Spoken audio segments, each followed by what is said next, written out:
দেখো বন্ধুরা, তোমাদেরকে একটা জিনিস দেখাচ্ছি। ওই অত রাত্রে আমার ছেলে না ঘুমিয়ে, দেখো অত রাত্রেবেলা বিস্কিট খাবে। ও নাকি এখন বিস্কিট খাবে। দেখো ওই যে বিস্কিট নিয়ে বসেছে। সারাদিন তো কিচ্ছু খাবে না, ভাত না কোনো কিছু না, আর এই যে সারাদিন বিস্কিট, চকলেট, জুস এগুলোই খেয়ে খেয়ে এখন রাত হয়েছে তো খিদে পেয়েছে, ঘুমোতে পারছে না, যে এখন বিস্কিট নিয়ে বসেছে।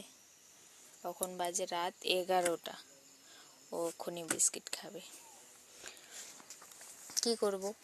ওই যে সাথে নিয়েছে ওর পুতুল, ওকেও খাওয়াচ্ছে, নিজে খাচ্ছে। কত টাইম লাগাচ্ছে বলো, একটা বাচ্চা পালতে কত কষ্ট হয়। আর ওকে কি যে খাওয়াবো বলো তো বন্ধুরা, ভাত যে